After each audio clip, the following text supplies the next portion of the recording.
Pertama kitab Allah, yang kedua ahla baiti itrati. Okay.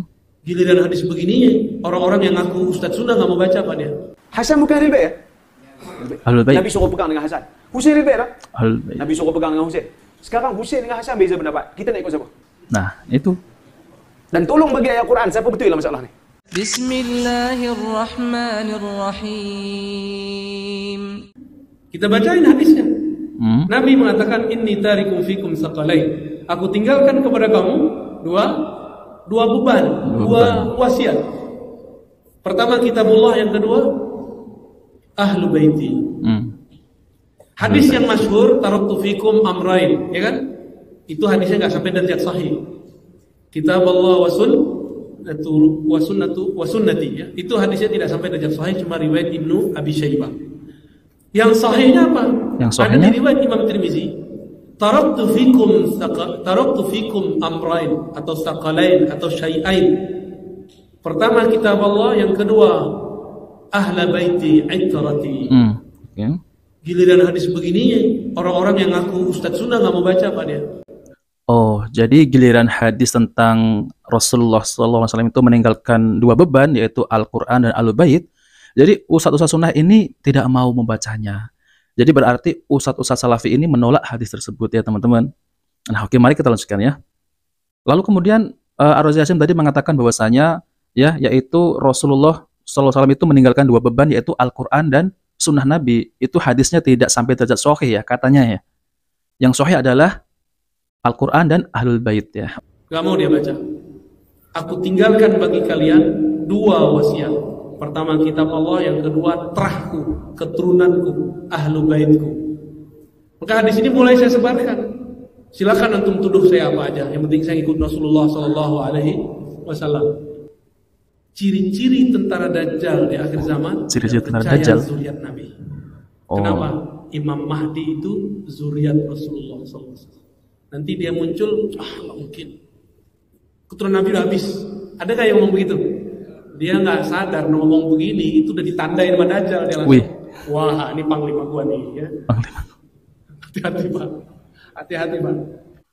Nah teman-teman yang dimuliakan Allah Subhanahu Wa Taala, jadi katanya ciri-ciri tentara Dajjal itu tidak mempercayai zuriat Nabi itu masih ada. Nah teman-teman, jadi kita sepakat ya, ustadz-ustadz sunnah ini mempercayai bahwasanya yang tidak diragukan lagi yaitu keturunan Nabi SAW, yaitu adalah Imam Mahdi ya. Kita sepakat ustadz sunnah itu mengakui bahwasanya masih ada keturunan Nabi SAW. Namun ya teman-teman ya, kalau Ar-Razi Hasyim ini ya katanya yang sahih adalah hadis tentang yaitu dua perkara, yaitu Rasulullah SAW ini meninggalkan dua beban, yaitu Al-Quran dan Ahlul Baitku. Nah, ini kalau kita mengambil yang sahih yang ini ya, kata Ar-Razi Hasyim ya, ini kalau kita mengambil yang sahih ini, katakanlah ini adalah sahih ya teman-teman. Tentunya ya, ceramah-ceramah Habib-Habib yang ada di Indonesia ini, dari klan Ba'lawi ya, mereka ini kan kalau ceramah ya seperti itulah ya, apa yang dikisahkan dari datuk-datuknya, bahwasanya datuknya ini dan bisa itu, dan lebih konyolnya lagi ya teman-teman ya, bisa mi'raj sampai 70 kali dalam sehari bertemu dengan Allah SWT, yaitu di Sidratul Muntaha. Nah, itu ada yang sama seperti itu, yaitu katanya Al-Faqih Al-Muqaddam, yaitu adalah penghulunya para Habib ya, kata Habib Alawi ya. Lalu kemudian ceramah-ceramahnya ini, mereka ini selalu ya mengagungkan kuburan-kuburan yang dianggap wali, seperti yang ada di Yaman sana, yaitu adalah kuburan Nabi Hud ya. Mereka mengagungkan kuburan, bahkan mereka tawaf ya. Apakah kita harus mengikuti yang Habib-Habib yang semacam ini, Ahlul Bait gitu ya teman-teman. Dan seakan-akan agama Islam ini berarti belum sempurna ya, karena pasti setiap Habib-Habib mereka ini akan ya berfatwa yang berbeda-beda, lalu kemudian mereka akan mengajak umat kepada kebid'ahan, berarti kan agama ini belum sempurna. Nah, kalau kita mengikuti yaitu tentang hadis ya, yang Rasulullah SAW ini meninggalkan yaitu Al-Quran dan Sunnah Nabi. Jadi kita itu berpegang teguh kepada Al-Quran dan hadis-hadis Nabi SAW. Tentu agama ini telah sempurna ya. Jadi tidak ada perubahan-perubahan, tidak ada tambah-tambahan yaitu dari Habib-Habib tadi itu. Apalagi kalau kita ya mengikuti hadis ini, langsung kita mengikuti, wah ini sangat berbahaya sekali. Ini malah orang-orang Syiah Rafidhah yang mengaku Ahlul Bait, mereka senang sekali. Nah, maka dari itu orang-orang Syiah Rafidhah ini ya, yaitu keturunan Nabi ini maksum ya, Ahlul Bait ini maksum. Ini tentu keliru, teman-teman. Nah, maka dari itu saya akan jelaskan ya, yaitu dari video Ustadz Dr. Ruzaimi MA Hafidhallah akan menjelaskan yaitu tentang hadis Saqalain ini. Apakah hadis Saqalain ini sahih dan apakah hadis yang Rasulullah SAW ini menyuruh untuk berpegang teguh kepada Al-Quran dan Sunnah Nabi SAW itu adalah tidak sahih. Oke, mari kita simak videonya penjelasan dari Ustadz Dr. Ruzaimi. Hadis Saqalain. Hadis Saqalain ni, tahu hadis apa? Hadis yang Nabi kata, aku tinggal kepada kamu Quran, kepadanya ada cahaya dan aku peringatkan kamu kepada ahli keluargaku. Hadis Zaid bin Arqam. Hadis Zaid bin Arqam. Ada riwayat yang menyebut aku tinggalkan kepada kamu Quran dan itrati dan ahli keluargaku. Okey.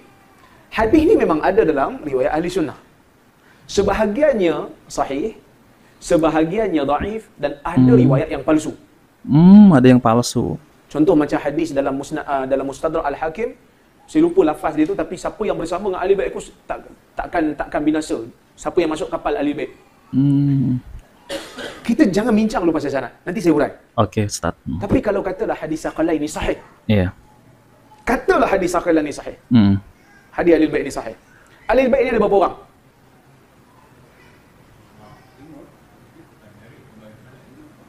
Yang Nabi kata wa itrati. Ahli keluarga aku. Ahli keluarga Nabi berapa orang?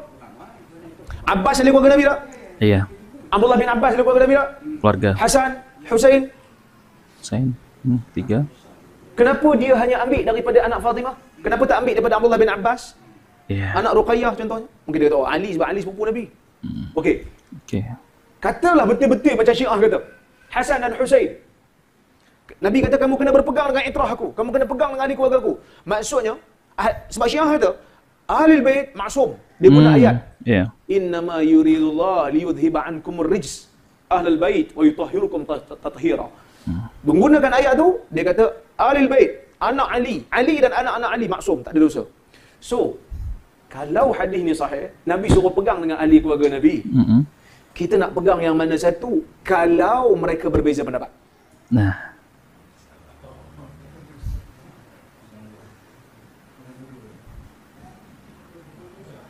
nak pegang mana satu?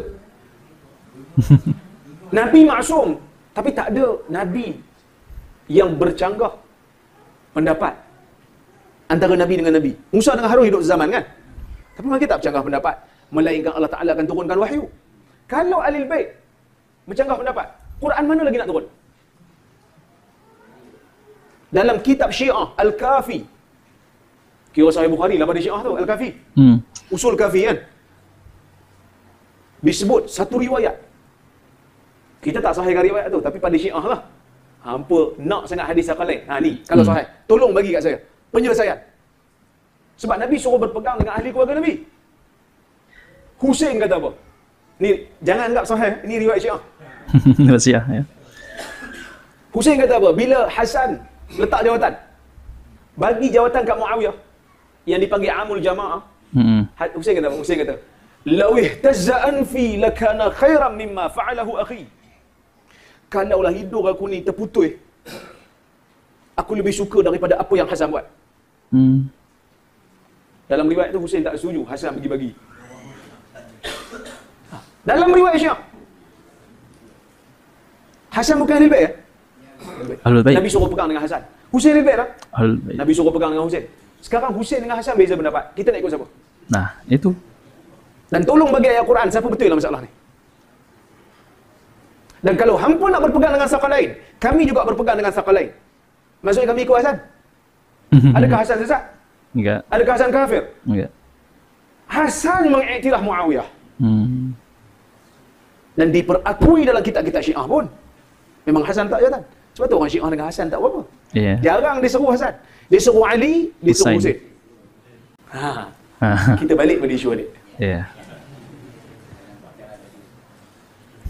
Riwayat Saqalain ni Kesemuanya bermasalah kecuali satu dalam Sahih Muslim. Sahih Muslim. Riwayat Tirmizi itu pun dhaif. Yang ada yang sahih dalam Sahih Muslim. Yang Nabi kata, aku tinggalkan kepada kamu Al-Quran. Padanya ada cahaya dan hidayah. Dan aku pegang dengan Quran. Tamassaku bihi. Pegang dengan Quran. Dan aku peringatkan kamu, uzakirukum bi ahli baiti. Uzakirukum bi ahli baiti. Uzakirukum bi ahli baiti. Nabi kata, aku peringatkan kamu tentang ahli keluargaku. Aku peringatkan kamu tentang ahli keluargaku. Aku peringatkan kamu tentang ahli keluargaku. Bukan Nabi suruh berpegang dengan ahli bait sampai nak kata ahli bait tu maksum. Dah, Nabi suruh pegang dengan Quran. Sebab lafaz suruh pegang dengan Quran je lah. Yang Nabi peringatkan tentang ahli bait, Nabi suruh jaga hak ahli bait. Sebab nanti aku nak pergi tolonglah jaga. Aku peringatkan kamu pasal ahli keluarga aku. Maksudnya Nabi kata, tengoklah ahli keluarga aku ni bagi hak yang mana mereka berhak. Bukan suruh pegang sampai fatwa mereka kita tak boleh nak bincang langsung. Tu lafaz yang betul. Itulah tu yang pemahaman betul. yang betul. Okey? Boleh? Boleh, clear. Jadi suruh Syiah tu taubat. Nah, teman-teman yang dimuliakan Allah Subhanahu wa taala, jadi itulah ya penjelasan dari Ustaz Dr. Ruzaimi MA Hafidhallah, dan beliau menjelaskan sesuai dengan hadis-hadis yang sahih. Dan tentu saja ya ini membantah yaitu orang-orang Syiah Rafidhah yang mereka ini memaksumkan yaitu Ahlul Bait.